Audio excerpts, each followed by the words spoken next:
Thanks for always finishing your lunch. Huh? I haven't been eating it. What? I've been throwing it away. I couldn't believe my ears. I get up early every morning to prepare his lunch, and it turns out he's been throwing it away. Why would you do that? It's my lunch. I can do what I want, right?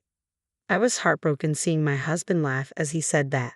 I lost faith in him as a person, and I decided to get back at him. I'll show him that I'm not always a submissive wife.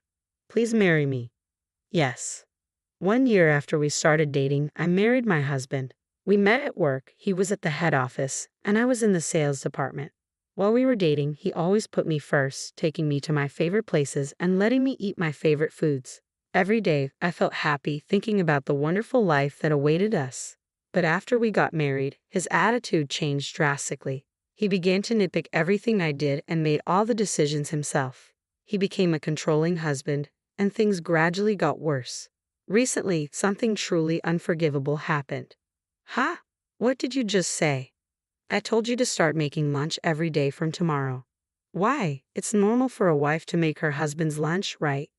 3 years into our marriage, my husband suddenly insisted on this. I work too, and I'm busy in the mornings. Honestly, I don't want to take on more than I have to. We used to eat lunch separately, so why the sudden change? I was puzzled. I don't want meal preps. I want freshly made ones every morning. From that day on, I started getting up at 5 a.m. to make his lunch. Cooking was never my strong suit, and even simple tasks like making scrambled eggs took considerable time. Preparing all the side dishes for lunch in the morning was quite a challenge. This new routine left me with less sleep, and it was extremely tough. One night, seeing the empty lunchbox in the sink, I felt relieved, thinking, oh, he ate it all. From then on, I continued making his lunch every day, though he never expressed any feedback. Out of curiosity, I asked him one day, by the way, is there anything specific you want in your lunch? No, not really. I see. I thought you liked it since you always finish it. Ha! I haven't been eating it. What? I've been throwing it away. I couldn't believe my ears. I was baffled as to why he would throw away the lunch I got up early every morning to make. Why would you do that? Well, your cooking is bland. It doesn't make me want to eat.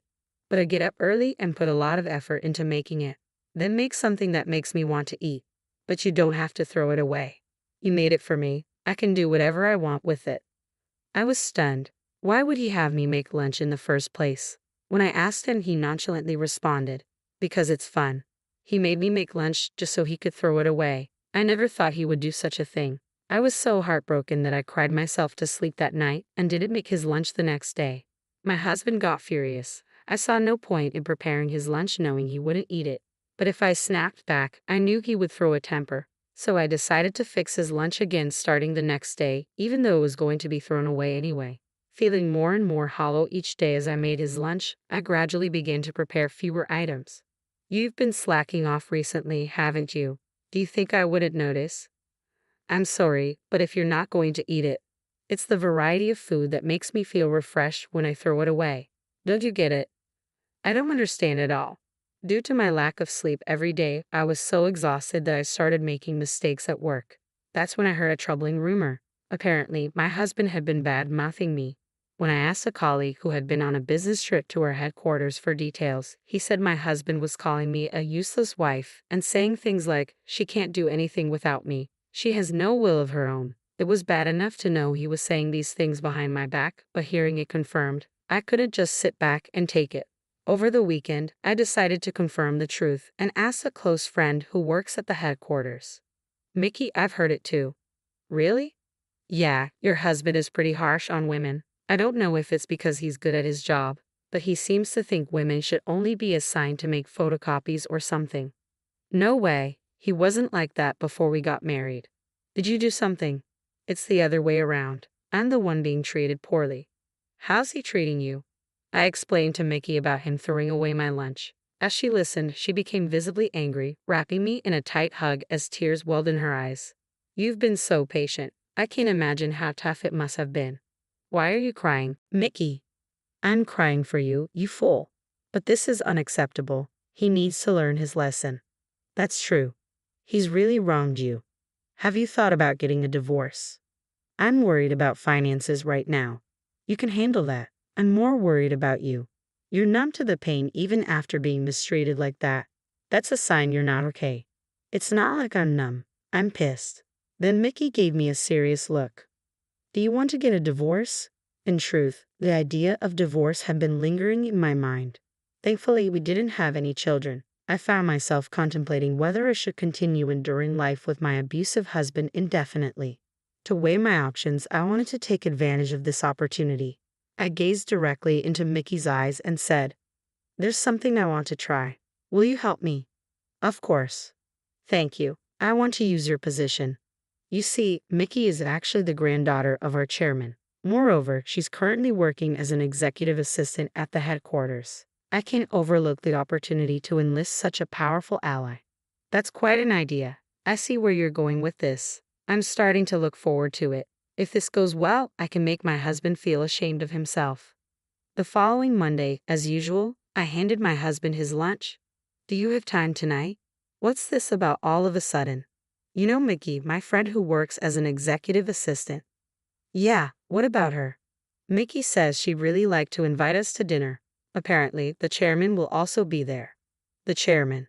He wants to show appreciation for his hard-working employees. If it's a request from the chairman, I can't refuse."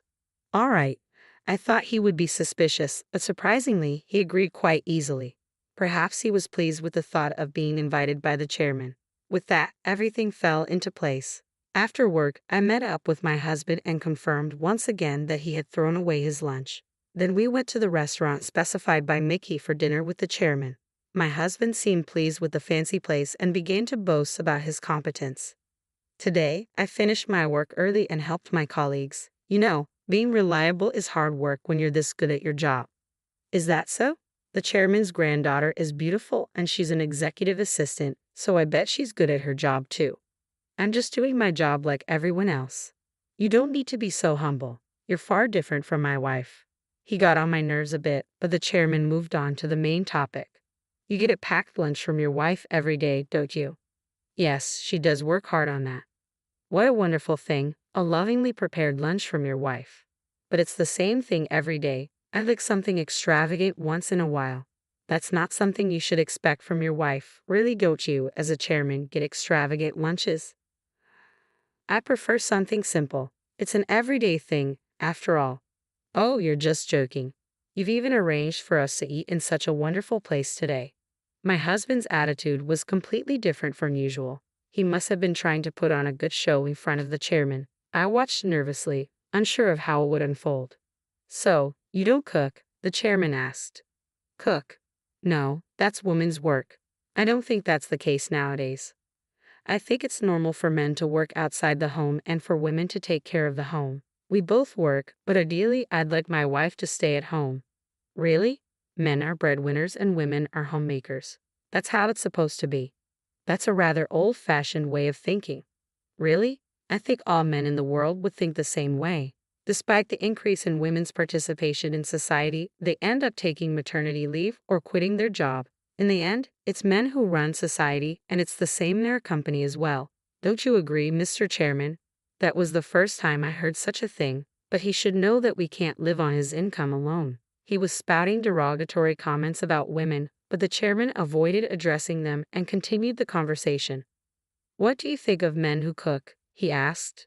"They're feminine. I've heard it's becoming more common, but I don't understand it. What if I told you that I enjoy cooking?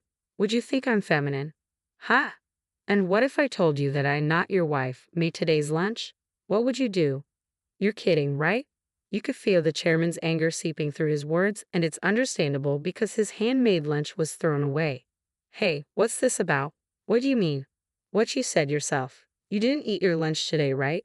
The plan that Mickey and I hatched involved getting some help from the chairman, who had recently taken up cooking as a hobby. Yesterday, the chairman had kindly given us some of his homemade dishes, which I repackaged and handed over to my husband this morning. You set me up. It was far different from what I usually cook. Anyone could tell at a glance. My husband, who must have thrown it away without checking, was momentarily at a loss for words. Watching this, Mickey spoke up. "Aren't you more concerned about the terrible things you're doing?" "What terrible things?" "It's strange to throw away food every day without even eating it." That's right, it's the worst to just throw away something someone else has made for you without any appreciation. Well, if I had known it was made by you, sir, I wouldn't have thrown it away. My husband was trying to hastily backtrack, looking pale at the chairman's words. So you wouldn't throw away the lunch I make, but it's okay for you to throw away the ones prepared by your wife? Well, she's no good of a wife. Can a husband do whatever he wants? That was my last straw. You are really the worst. What are you on about all of a sudden? Don't you realize how much your actions are hurting me? Huh? Why are you getting so worked up? I can't stand it anymore. I want a divorce. My husband stood looking perplexed. He glanced around the room, realizing he had no one to back him up, and began to panic. What are you talking about? How can you just say something like that out of the blue? It's not out of the blue. I've been thinking about it for a long time. Where did the kind man I married go? I was in love with you then. I don't love who you are now. As I conveyed my feelings, tears began to spill. I took out the divorce papers that I had put in my bag and placed them on the table. All you need to do is sign. I filled in the rest. You're serious. If this looks like a joke to you, you're more helpless than I thought. Do you think you can survive after a divorce? I'll be fine. I'll be getting alimony from you after all. What? Watching this scene, the chairman began to speak. You seem to have some prejudices against women. That's not what I mean. I've heard from my granddaughter about your attitude towards our female employees. Coupled with this incident, this isn't something I can overlook as a chairman. What are you talking about? I'll let my son, the president, know about this. Wait, sir, I can't lose my job now. Before worrying about your job, there are other things you should do first. Taken aback by the chairman's angry voice, my husband was at a loss for words. Not once have you apologized. When you do something wrong, you apologize. Even a kid in elementary school knows that. I'm very sorry. Not to me, to your wife. Can't you even understand that? You're making me sick. Mickey, let's go. Sure, Linda, let's go. Huh? What are you waiting for? You're not going back home, right? You're coming with us. Seeing the desperate look on my husband's face, Mickey and I left the restaurant, feeling quite relieved. The next day at work, I got a call from Mickey. Your ex-husband got demoted. Demoted? When HR investigated his work behavior, there were complaints from female employees, one after another. Is that so? And apparently his performance in sales has plummeted. He deserves it. It seems that he was transferred to a sales branch in the countryside, where the women were quite formidable. At first, he seemed to resist and continued his tyrannical behavior, but the place was filled with tough women, like old-school matriarchs. Within a week, he was unable to talk back. Now he is so respectful of the women in the office that he even voluntarily makes copies. 2 weeks later, Mickey contacted me again. I was issued a notice of termination and was told that I would be transferred to work at the head office in a secretary position. What does this mean? I think this is the chairman's doing. It seems that the chairman took a liking to me after seeing my declaration the other day. So, he spoke with the president to allow me to work as a trainee secretary with Mickey. Oh, and there's a message from Grandpa. What? He said we're going to have a dinner party once a month, where you'll eat his homemade food. This is an order coming from him as a chairman. What? The chairman's gonna cook for me? He apparently wants to treat you. He even mentioned taking cooking classes. Later, the divorce was finalized successfully. I was able to receive my desired amount of alimony, which was $20,000. I lost a husband but gained a new friend. I'm happy. From now on, I plan to have my chairman teach me how to cook delicious